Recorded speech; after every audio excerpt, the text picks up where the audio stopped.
Ya pemirsa, inilah deretan informasi terpopuler di situs cnbcindonesia.com yang menjadi sorotan pasar keuangan dalam Hot News bersama saya, Shania Latas.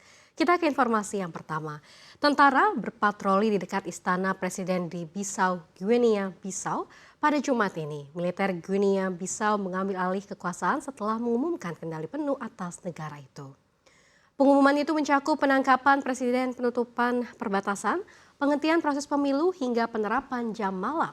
Suara tembakan terdengar di sekitar Istana Kepresidenan pada Rabu 26 November silam, sementara pasukan bersenjata menguasai akses jalan menuju kompleks tersebut.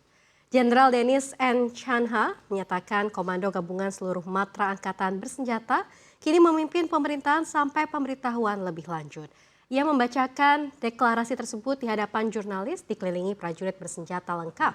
Adapun Presiden Umaro Sissoco Embalo ditahan di markas besar staf umum dan disebut diperlakukan dengan baik.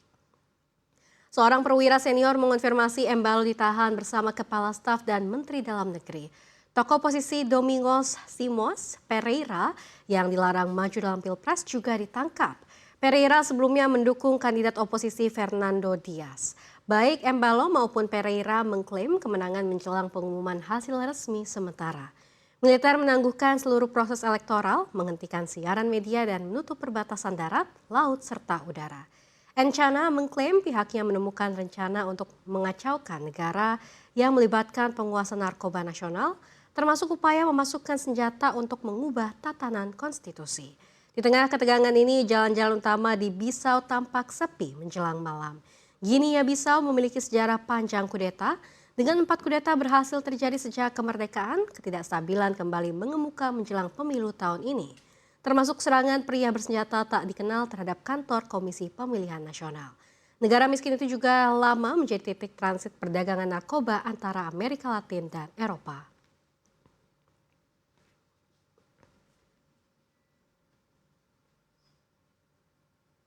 Kita ke hot news yang berikutnya, Israel mengumumkan operasi kontra-terorisme baru dalam skala besar di Tubas, utara tepi barat yang diduduki pada Kamis 27 November dalam.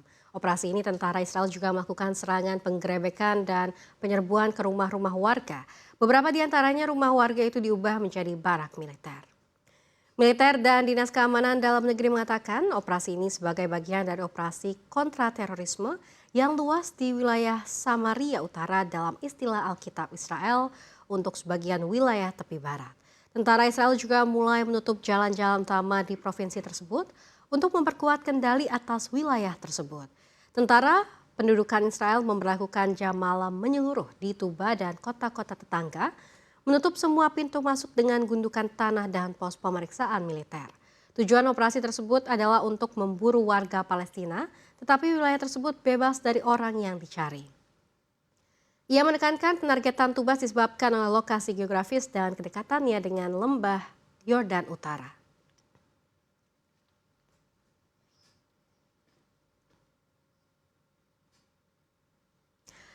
Masih dari luar negeri, ketegangan di wilayah Amerika Latin terus bereskalasi setelah Iran menuding Amerika Serikat melakukan langkah-langkah yang dianggap makin agresif di sekitar Venezuela.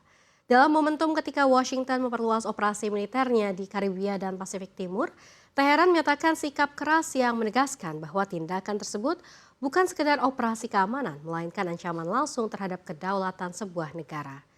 Menteri Luar Negeri Iran Abbas Araghchi menyebut AS melakukan pendekatan intimidatif terhadap Caracas, di mana sikap ini muncul di tengah hubungan AS-Iran yang sudah lama tegang dan diperburuk oleh rangkaian serangan dan operasi militer di kawasan yang memicu kekhawatiran lanjutan di Teheran. Menurut Araghchi, komentar tersebut menunjukkan memperburuknya kebuntuan diplomatik ketika Iran dan Venezuela makin memperkuat koordinasi menghadapi apa yang mereka anggap sebagai manuver unilateral dan destabilisasi dari Washington. Perselisihan terbaru ini menyoroti benturan kepentingan yang kian tajam terkait operasi militer AS dekat Venezuela. Washington menyebut operasi tersebut sebagai misi anti narkotika, namun Iran dan Venezuela menegaskan bahwa pengerahan pasukan itu menekan pemerintahan Presiden Nicolas Maduro dan mengancam kedaulatan negara tersebut. Kedua negara yang sama-sama berada di bawah sanksi berat AS itu menyatakan respons bersama mereka mencerminkan penolakan terhadap kebijakan luar negeri Washington dan dorongan untuk memperkuat hubungan bilateral. Pernyataan Iran muncul ketika operasi militer AS di kawasan meningkat signifikan. Washington telah mengerahkan kapal induk terbesar di dunia ke Karibia, ditemani sejumlah kapal perang dalam apa yang disebut sebagai misi anti narkotika.